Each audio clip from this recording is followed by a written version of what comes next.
Hey, what's up? This is Elliot Einhorn. Welcome back to the Talkhouse Podcast. Today I'm joined by Nick Dawson, Editor-in-Chief of Talkhouse Film. And we have a fantastic show for you today. 2 names you'll recognize from huge hit TV shows and 1 cult rocker. Rainn Wilson. He of The Office. Josh Radnor. He of How I Met Your Mother. And Ben Lee. He of rocking the fucking underground for decades. Now, Nick, there's a fun story about how this podcast came together. Would you mind gracing us with this tale? Absolutely. So I met Josh Radnor this past summer on a farm at an event hosted by Michael Chernus. He of Orange is the New Black, and very soon, the Talkhouse Podcast. He recorded a fantastic episode with Iron Wine's Sam Beam recently. Which I'm really looking forward to. Amen. So when I met Josh, he told me about this music project that he was working on with Ben Lee. And I was like, I love Ben Lee and I'm a big fan of your work. We should see what we could do. And now, Nick, with Radnor and Lee's record having a very specific topical focus, you wanted to find someone who could really meet them where they are. Yeah, this record is really about spirituality. It's about the way that these guys see the universe. So I wanted to find somebody who is also funny and awesome and really also focused on spirituality. And one person came to mind. Rainn Wilson. Rainn Wilson. That's right. Rainn is famously of the Baha'i faith and went to NYU with Josh and is good friends with Ben. So what could be better? Now, Rainn and Ben sat down in Ben's Los Angeles living room. And we Skyped in Josh from New York, where he's filming his new show, Rise. And the guys really get into it. They talk a lot about the essence of this Radnor Lee record, sort of the reason they made it, which is experiencing and communicating spirituality. These are deep guys. They think a lot about the universe and religion in a sort of general sense. And I think Rainn says it really well. He says this is a feel-good album from the heart, sincere and joyful. Well, let's play a cut from the record now. Nick, which one do you want to do? Let's do Wider Spaces. The great unknown seeks not to restrain us, but lifts us stage by stage to wider spaces.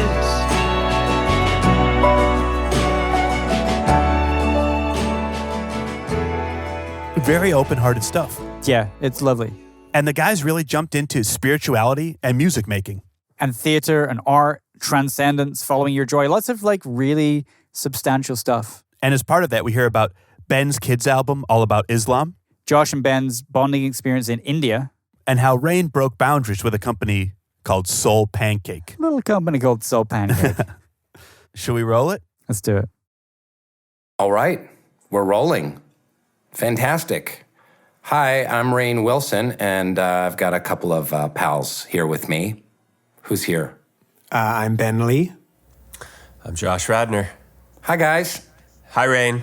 So, you guys wrote an album.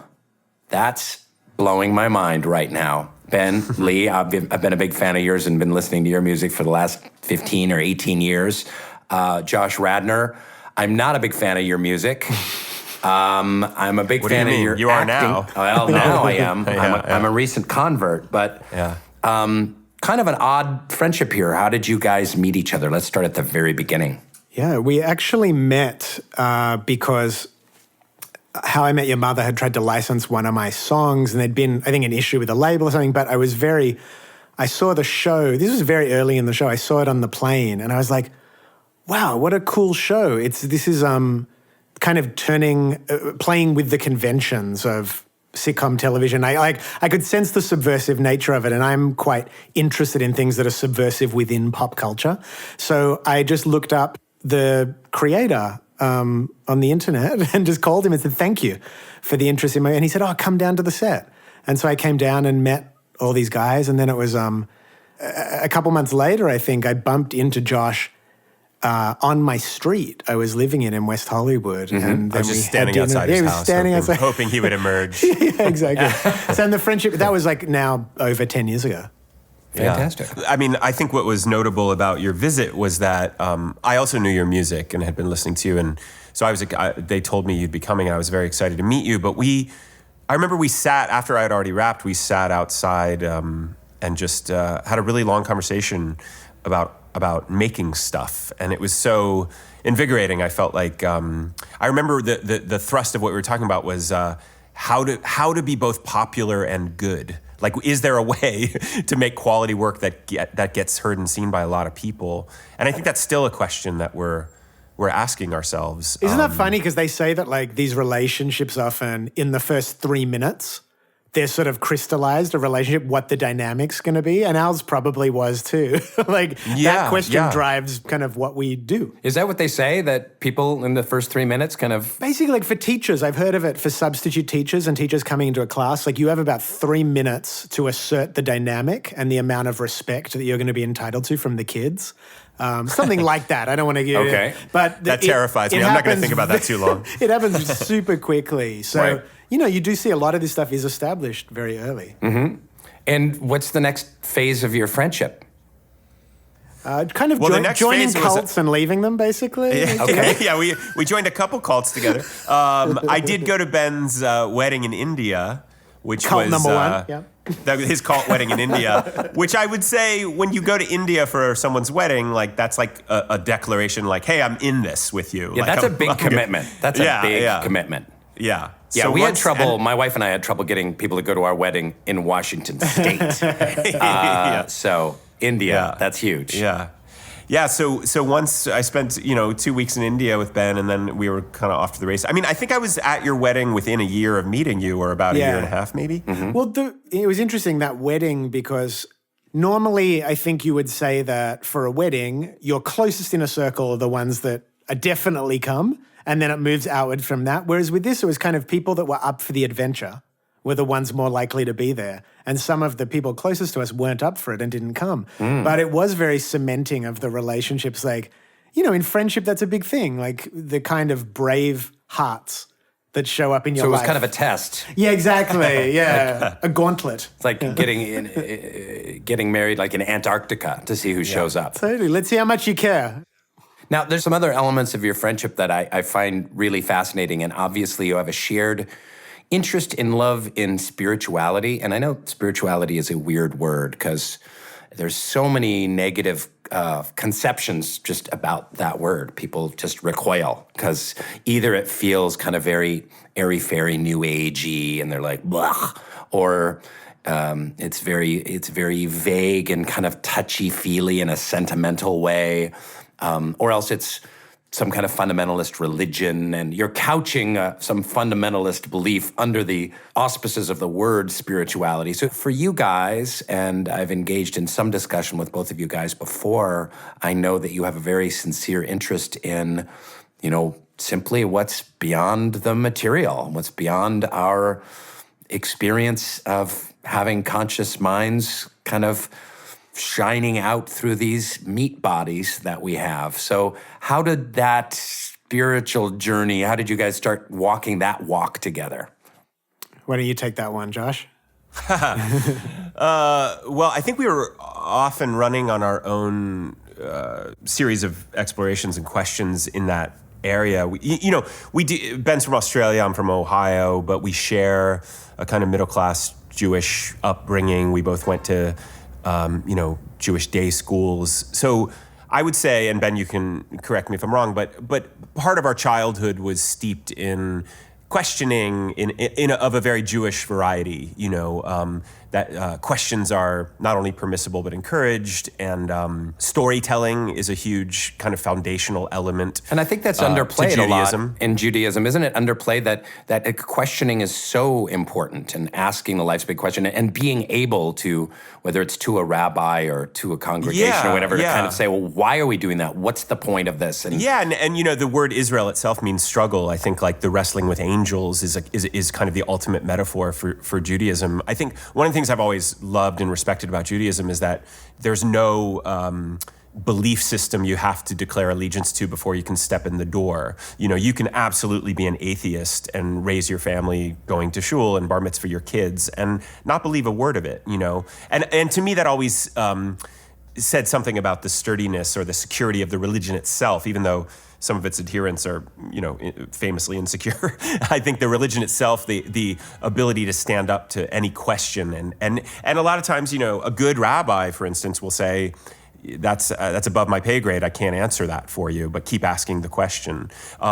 So I think, the combination of growing up with this storytelling as well as the questioning, and when I was in high school, I started acting, and I met you, Rainn, when we're both NYU grads, but I met you in the 90s at NYU when I was actually thinking about that today. When you were rehearsing, you would always use the rehearsal space for New Bozina when I was at NYU. So, but when I was, and for the only 137 people who know what the New Bozina is, yeah, a very insane kind of clown show, clown sketch comedy. One of the great evenings in the theater I've ever spent. By the way, yeah, we still talk about reviving the New Bozina every once in a while. And sorry, continue. But the theater was my religion for so long, and ultimately it couldn't support the depth at which I was asking questions, I think, and also getting hit with unemployment and sporadic employment and the crazy nature of the business. I think I initially wandered into like meditation because I needed some anxiety relief. I needed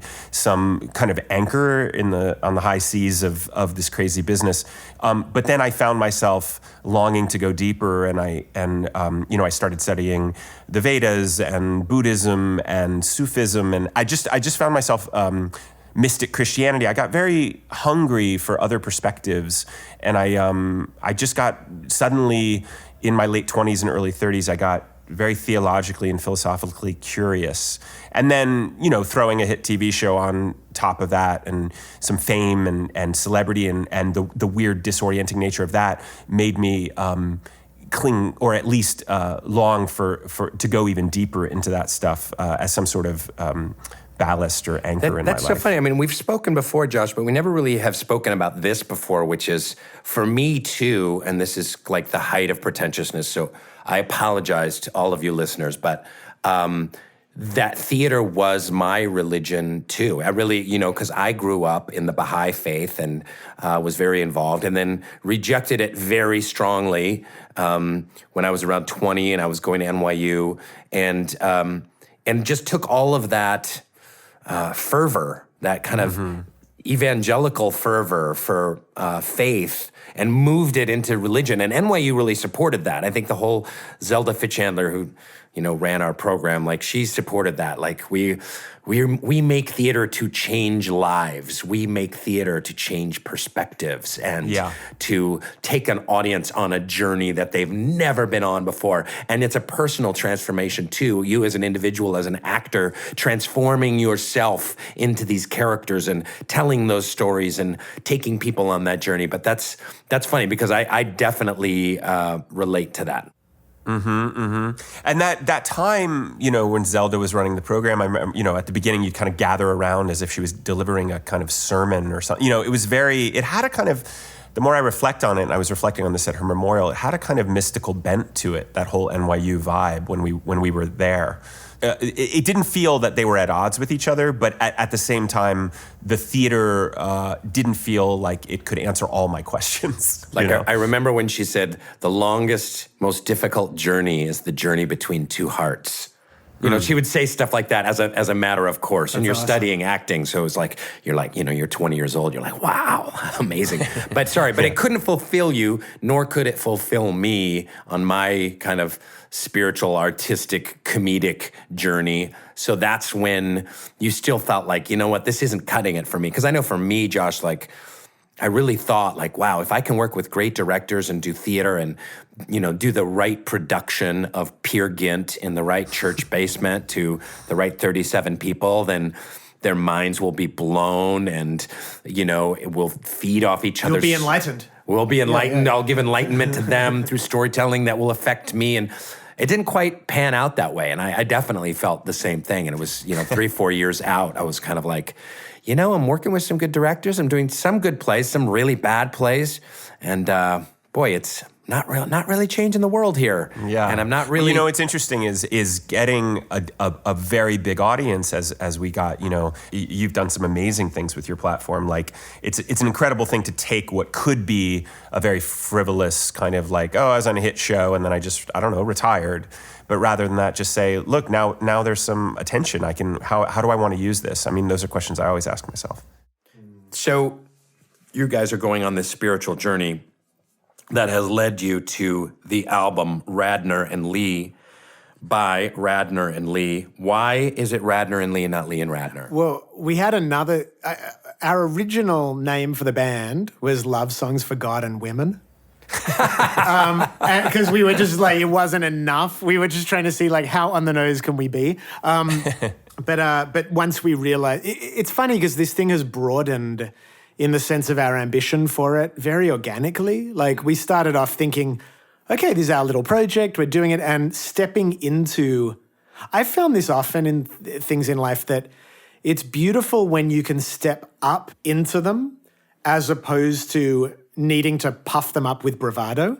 Like when they call you, when a project demands a bigger stage as it evolves, as opposed to going, I want to be the greatest in the world and play Wembley Arena, or you know what I mean? Like It evolved organically. And it started, I imagine, with a couple of buddies sitting around. On Josh's couch, and we've slowly realized, not only is this more fun and sustainable than we originally felt, but there's an audience for it, and so anyway, that's all about why we ended up calling it, our names. And then we were just looking one night, we were like, what's it going to be? And I was like, our names, right? Josh suggested our names, and there's this, Radnor and Lee does sound better than Lee and Radnor. I don't know why. It's to do with like the syllables. Who's Lee Radziwill? That's maybe who's that? It sounds like one person's name, Yeah. like Lee Radnor. That was some like Kennedy person. I can't even remember who that was. But can I share one thing, just because I was inspired by what you guys were saying about the intention of the medium you guys were involved with as being almost more important than the formalities of the medium themselves.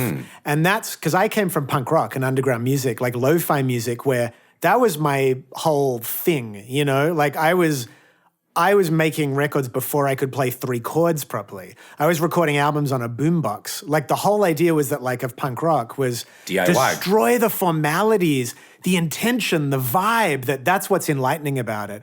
So for me, the quest to destroy that came from punk rock has almost been my spiritual modus operandi of tearing through illusions. And that's why I got attracted to, I think, the spiritual ideas, that they resonate on the same level of like, how many lies can I pummel through on my way to figuring out what I'm doing here? So that's interesting. So you view kind of a punk rock spiritual path as breaking down illusions and lies. Yeah, absolutely. Absolutely. And I found that for me, maturing has been about getting honest with myself and letting go of viewpoints. It's been a lot more letting go than learning in a way, I think for me personally, it's like even say making music now with Josh, I'm involved in a lot of collaborations now where for about 20 years of music, I controlled the whole thing.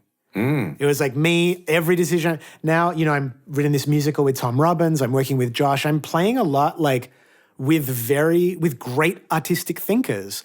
And for me, will you write an opera with me? Well, yeah, let's do it, man. But the humility that's asked me to step into has been actually like a letting go of an affectation of sort of arrogance. Now, I'm picturing you guys playing on the couch together, yeah. And you're playing some little riff. You've been in recording business for 25 years, and then Josh is like, yeah, I don't know, Ben, that doesn't work for me. He does say that. And inside, you're kind of like, who the fuck is this guy? No, but that's the beauty Go back to your of it. sitcom, asshole. No, that's the I'm just beauty of it. kidding. That this is for me, this is a point of my artistic journey where look, I've been making records for 25 years to varying degrees of moderate success, basically, and, some more moderate than others. And basically at this moment is when you either become like a cynical lifer, or you continue to throw yourself into having a child's mind about creativity and going, let's do something new. Let me be tested here. And I'm finding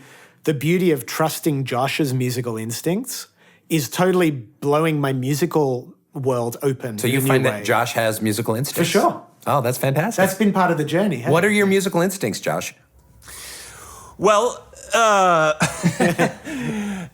Ben said something to me early on in the process. He said, "I'm getting a really strong hit that I'm supposed to support your musical vision," and I was like, I didn't know I had one, and he insisted that I did. And in fact, the very first song we wrote, "Wider Spaces," which is the last song on the record, he said to me the first time we got together to write a song, I kind of had this vision like he would take more of the musical stuff and I would, do a lot of the lyrics, or we'd collaborate on the lyrics. And it kind of hasn't worked out that way. It's been like this big, amazing, amorphous soup of things. And he asked me if I had any melodies kicking around in my head. And I was doing Disgrace, this play on Broadway, and I woke up in the middle of the night one night and I had this dream about a children's choir singing this song that was so beautiful. And I recorded, I croaked it into my iPhone at like 3 a.m.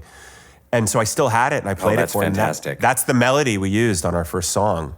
Ben really liked the melody and just started plunking it out. And he's given me so much. I mean, it's really been like this back and forth because he's let me see that there's melodies flowing through me, that we've collaborated as much on the music as the lyrics. And I'm now playing guitar daily for a long time. I'm pretty obsessed with it. And I'm writing my own songs or writing little bits of songs and bringing them to Ben, and we will finish them together. So, but the other thing he said to me is that I've kind of jarred him out of, and maybe you can speak about this, Ben, but about, that I am not a professional musician. I mean, I suppose I somewhat am now, but before I approached this as a fan, in that this is what I want to listen to, this is what I want to hear.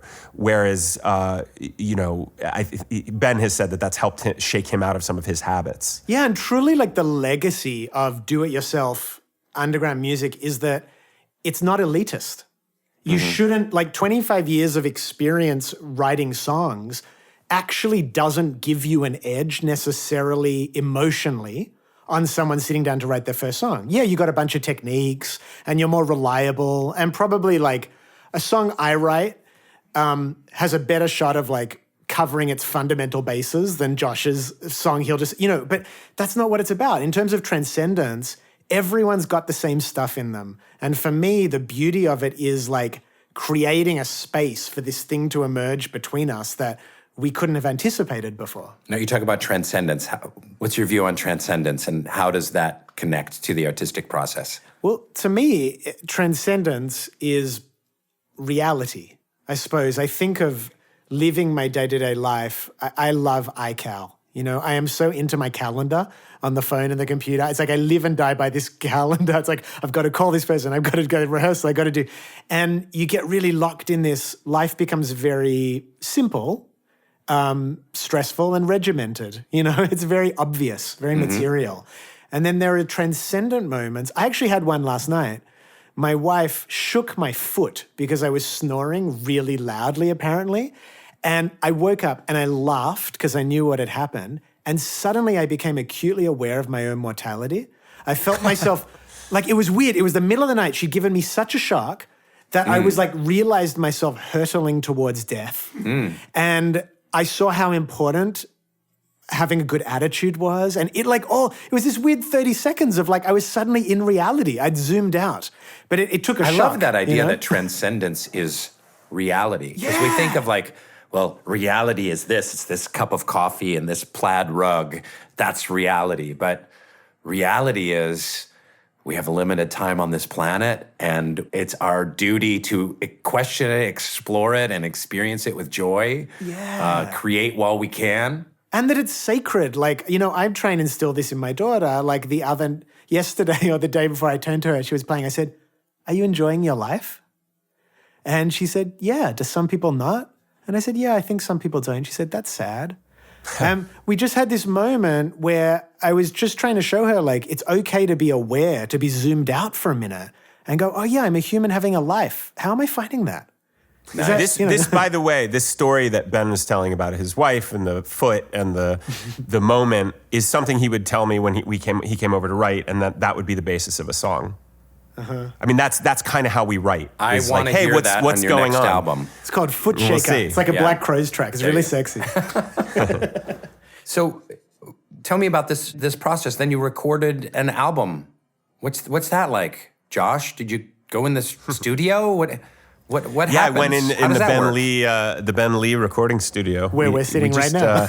This is your recording studio? Right on that couch. That's where we did all the vocals. Fantastic. That's fantastic. I was leaving to do a play at Lincoln Center, and we recorded what we thought were going to be scratch tracks. Is that the term, Ben? That sounded very professional. Absolutely. Yeah. We laid it down, and we thought we would re-record the vocals, and then our friend Ryan Dillmore, who's a great musician and songwriter and also an amazing producer, he got a hold of the vocals and started mixing tracks and getting some musicians to play on them. And our friend Carenza Peacock played violin all over the record. And he just produced an amazing record. And we so liked the vibe of it and the sound of it that we re-recorded a couple of the vocals, but largely the vocals were what we laid down early on.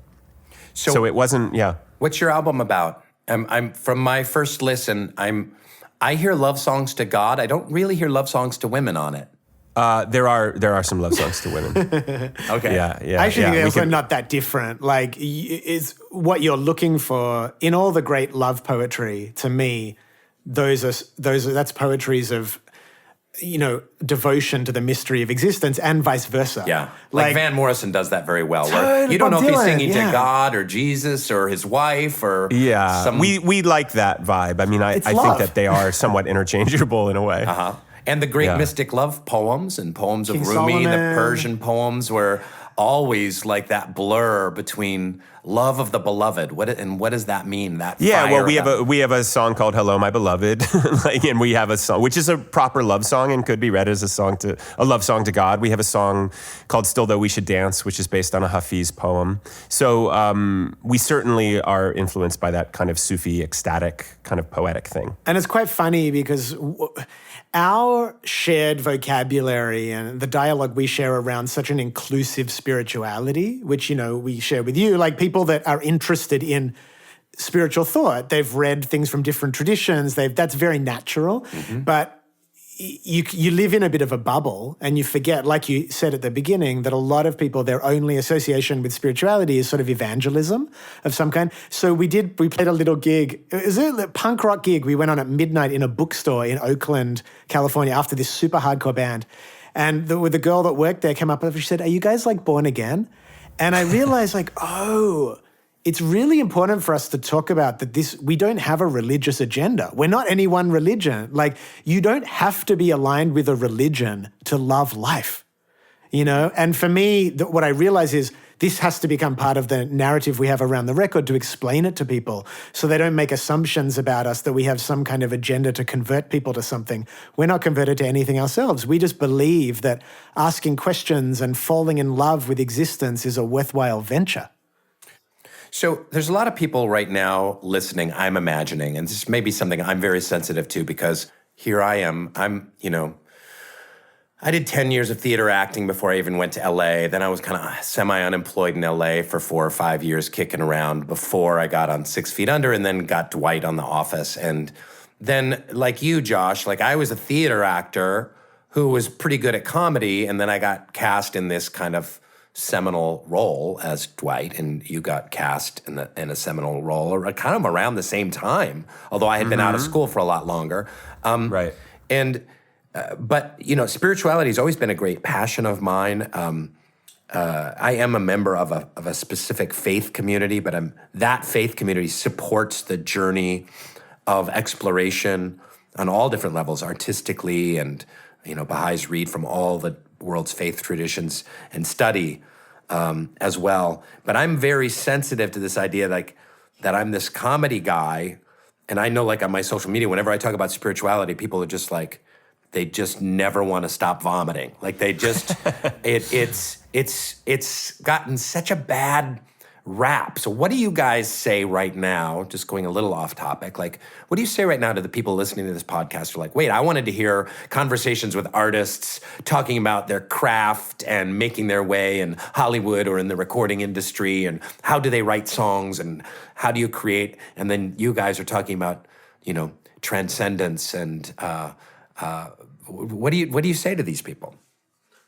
I remember going to St. Mark's Church. They would have that poetry reading in New York, always on New Year's Day, and they would have all the beat poets. And there was a famous story about Jim Carroll, who wrote Basketball Diaries. They invited he wrote that him. great punk song, all the people who died. Yeah, exactly. All the people who died. Exactly. And that great one, he did a eulogy for Kurt Cobain. He wrote a lot of amazing things, but he walked in, they invited him to read. There's a famous junkie poet.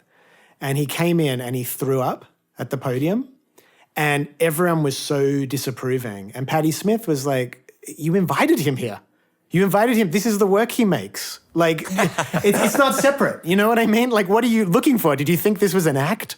And I would say very similarly, for me and Josh, this is our vomit. We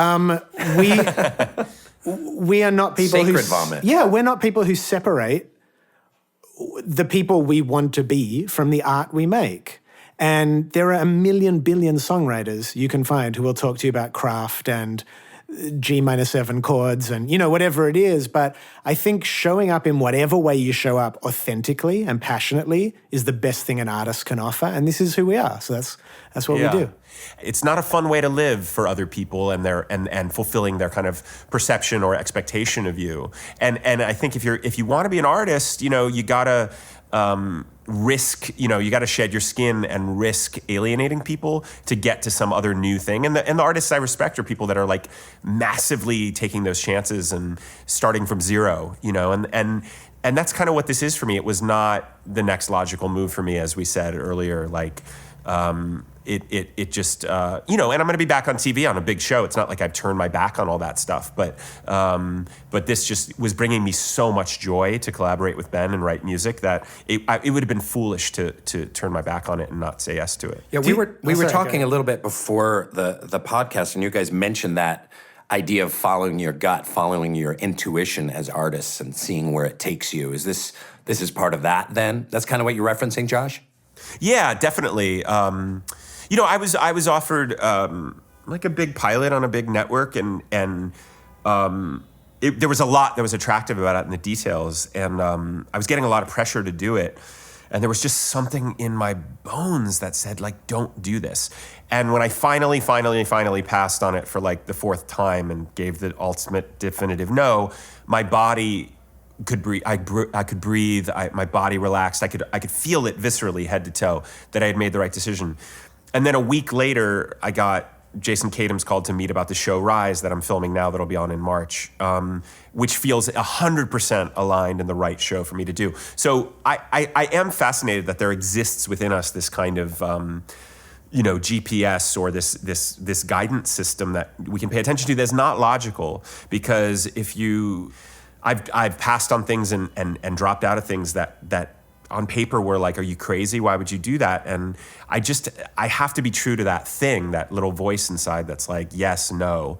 And a lot of it is just like following the joy, like paying attention to where the joy is. Like when I have a writing day with Ben and Ben's about to come over and we're gonna write some songs together, like I am so excited. Like and the few times he's canceled, it's been like a little bit of a heartbreak. Like I really, really, really love writing songs with him. And he's never left my house without us having at least a fragment of something that turns into something that we're really happy with. So I think that part of, if being on a hit television show affords you anything, it should be freedom to follow that kind of joy. Yeah, and I think there are, our industry, show business, like any other industry, it's full of these sort of pseudo gatekeepers that tell you there are formulas. And there may be, I've never been an artist that formulas have worked for. They've always undermined my momentum. Anytime I've like taken the advice of like, oh yeah, I remember Steve Martin writing about this, like his agent saying, what would people want a Steve Martin to do right now? He's like, I am Steve Martin. But it's similar. It's like there's all these logical things. Whoa, what should a Rainn Wilson do now? What should a Ben Lee? What should a Josh? And I'm really interested in sort of business theory. I find it really interesting. And I picked up an interesting book recently called The Blue Ocean Theory. And it was about competition for existing markets versus the creation of new markets. And I think it really applies to us as artists that if you go in there trying to compete for market share, right, and me going like, well, Connor Oberst has this going on and John Mayer has that, and how do I get a little slice of the male singer-songwriter world? It's like, it's a disaster waiting to happen. Whereas if I say, hey, I'm going to vibrate out there what I'm interested in, I'm going to come on this podcast and talk about it, I'm going to find my people. It might not be everyone. I don't need everyone to be into it. I just need to find my tribe. And that's kind of, I think, what we're doing by making choices like this, where flashing, a signal of what our value system is so that you can attract your audience in a more efficient way, really. What's your experience with that, Rainn? Because I think that's obviously something Soul Pancake and stuff, these were like decisions that were not like the conventional, like that wouldn't be an agent's idea. No, like, Soul Pancake, for those who don't know, is a digital media company I co-founded now it's been about 8 years ago when we started. And it started as a social website to chew on life's big questions. It was about philosophy and spirituality. And then we shifted into into having a YouTube channel, making digital media, and found that we were much better at making videos than we were at creating content or creating a social networking space. And I had a real strong, you talk about intuition, or I had a gut. I was kind of like, there are people, this is a new market thing. At the time, in 2008, 2009, there was nothing that kind of positive on the web that was positive and about spirituality and uplifting, inspiring content. And I was like, there is a market for people who want inspiring, uplifting, connective content that celebrates our humanity and questions who we are and provokes bigger discussions. There's an audience for that. It might be small, but there's an underserved audience, because I know I'm part of that audience. And we were the first one. There have been plenty of others afterwards, Upworthy and A+, and there's a lot of other companies. I'm not saying they stole our idea. We were at the vanguard of a movement. And and that paid off in the market. So about 2 or 3 years ago, the New York Times did a study, what are the most shared digital media online? And you think, okay, comedy videos maybe are the most shared, or fails are the most shared, or gossip is the most shared. The most shared videos are inspiring videos. Wow. And so we kind of got in on that and kind of helped create a new market. It probably would have created without us. There's other companies that kind of did it much bigger and grander and more successfully than we did it, but I'm proud of that fact. I'm looking over here, and I'm in Ben Lee's studio, where this magic of this album was recorded.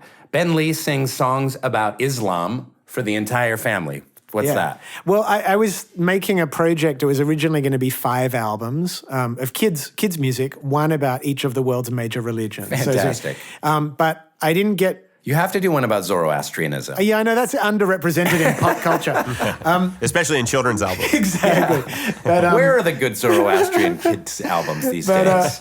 But what was right around, I was in the middle of the project, and then the travel ban came up and everything, with Trump. And I felt that there wasn't enough... there's all this conversation about how do we deal with Islamic fundamentalists, and in a way, that's a fair enough question. There's dangers in the world, but I worried about the baby being thrown out with the bathwater and just not looking at this incredibly rich philosophical and artistic culture with great fables and great stories and metaphors about the mystery of existence. So I just released that one, and I gave all the proceeds to the ACLU. And the other 4 are still lingering on hard drives, but it felt like it was a moment in being in America, where I live, that I didn't want to silently stand by while an entire culture and philosophical tradition was demonized. So it felt like the right moment to share that music. And how's it done? Has it taken off with Muslim family at all? No, families? It didn't get taken up. What was interesting about it, the press loved it because they're very, it's a left-wing intelligentsia who are interested in anything remotely protest-oriented. But I wasn't expecting this to be the type of record that was going to have millions of copies. It's more about me feeling in integrity at that moment of history and sharing in that way. And I do... people write to me every now and then. They're like, oh, we play that for our kids. And I'm more interested in non-Islamic families playing it because I think that's where the education really needs to be. Excellent point. And again, I'm not a Muslim. This doesn't come from someone trying to convert people to Islam. Right. It's just someone who respects the different cultural traditions. Yeah, fascinating. So what's next for Radnor and Lee? You guys are doing a tour of Brazil? That's correct. You guys are big in Brazil? Apparently. We're selling pretty well down there. What are we doing, 5 dates? 5 shows, yeah. Yeah, 5 shows. That's fantastic. Yeah. We'll get to Australia at some point. That's definitely on the docket. I hear Ben Lee's pretty big down there. Yeah, he is. What countries do they watch How I Met Your Mother in? Everywhere. South America. It seems like all of them. Yeah, That's South amazing. America, Because The certainly. Office is very specifically American. I think it's not, I think a little in England and some places, but...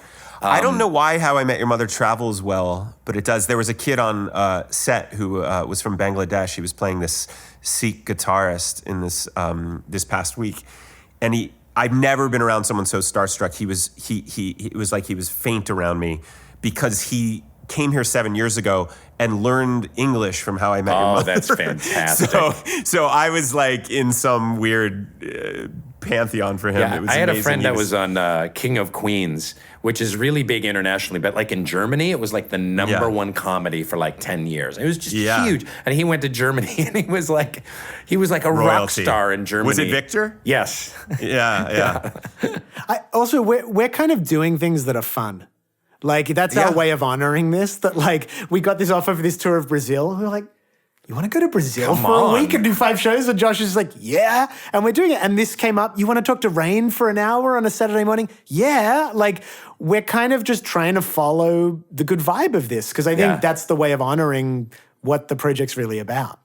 And we're just trying to like also just open people's hearts. Like, that's what music can do. I mean, music is so awesome because you can have people in another country that can't grasp any of the lyrics. They're catching a few words, but they actually feel. I mean, it's feeling based. It's so odd. It's such an odd thing to be in. That's what I really appreciate about you guys as artists, and I appreciate about this album was it is a feel-good album. It goes right from the heart. You guys are leading with your hearts. You're putting it all out there. It's very sincere and joyful, and that's so rare these days. It's not an ironic album.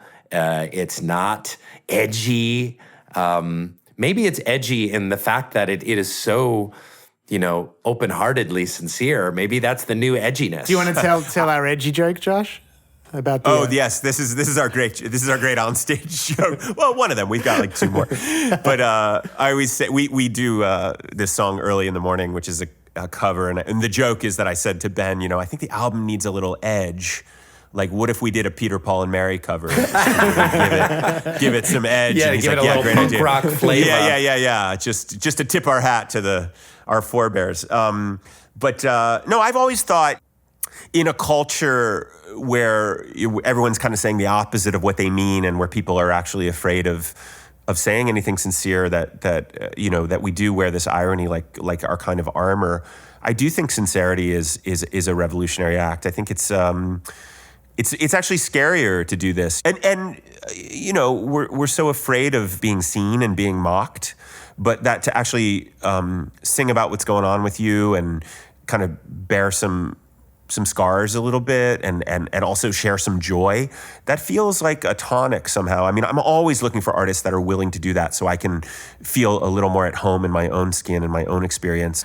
Well, it's been a super pleasure talking to you guys. Do you anything else you want to throw into the mix? Josh, when's your new show? It's called Rise? Rise. It'll be on Rise NBC. and Shine? Just Rise. There's NBC? Yeah. NBC? It'll be on NBC in March. Yeah. And it's about a high school drama teacher who kind of changes kids' lives? Yeah, it's based on a true story about a guy named Lou Volpe who taught in a school in southwestern Pennsylvania for about 41 years. And he became this very famous drama teacher and kind of nationally prominent. There's a beautiful book called Drama High by Michael Sokolov that it's based on.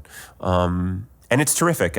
I'm so excited to be a part of it. I just love this show so much. And I think it's going to be excellent. If you're a Friday Night Lights or Parenthood fan, it's Jason Kadam, same guy who did that. So fantastic. And then our record comes out November 10th. Part of our inability to tour properly has been me doing this show. But, once I'm done with this in late December, we're going to hit the road and try to bring more people to the music. Fantastic.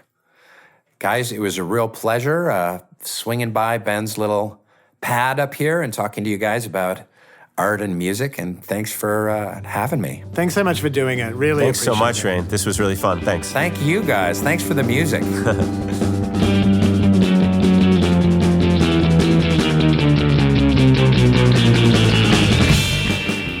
And that's our show for this week. Thank you so much for listening. If you enjoyed today's episode, head over to iTunes and Stitcher, where you can rate, review, subscribe. Show some love and help other people find the podcast. It's a pretty good thing. For exclusive behind-the-scenes content, check out @Talkhouse on Instagram, On Twitter, Facebook.